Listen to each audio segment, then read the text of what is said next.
Hello সবাইকে, কেমন আছেন সবাই? এটা মূলত বাড়ি ফেরার সময়। আমি মূলত গ্রামের বাড়িতে থাকি। দিদির বাসায় কিছুদিন বেড়াতে আসছিলাম।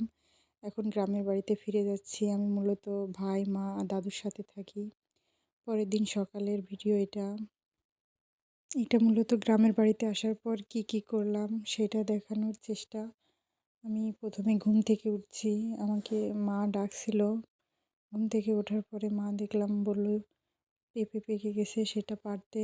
আমি পারিনি, মাই পাড়ছিল। পেঁপেটা নইলে পাখিতে খেয়ে যাবে বলে পাড়ছিল। আর পেঁপে খেতে ভালোই লাগে আমার। সকালবেলা উঠে পেঁপেই খাই।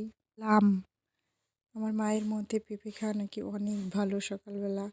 তাই আমি পেঁপেটা কাটছি। মা এইদিকে রান্না জড়িয়ে দিয়েছে। অলরেডি অর্ধেক রান্না হয়ে গেছে। তারপরে মাকে দিলাম। আমিও খেলাম। মা তারপরে পিঠা নিয়ে আসলো। যেহেতু আগের দিন পিঠা তৈরি করছিল সেইটা ছিল।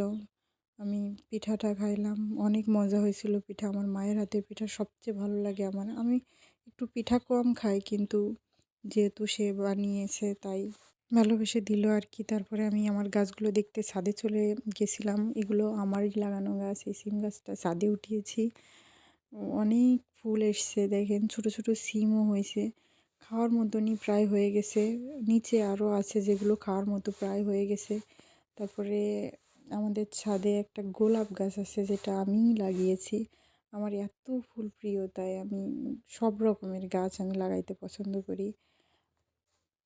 গোলাপ গাছটা একটা ফুলও ফুটেছে। গোলাপ গাছটা জল না দেওয়ার কারণে শুকিয়ে মতো গেছে। তারপরে সিম গাছগুলো দেখছিলাম আমি, ছোট ছোট সিমও হয়েছে দেখেন। দেখতেও কত সুন্দর লাগছিল সিমের ফুলগুলো। আমার মতো যারা গ্রামের বাড়িতে থাকেন তারা গাছ লাগান কি জানাবেন।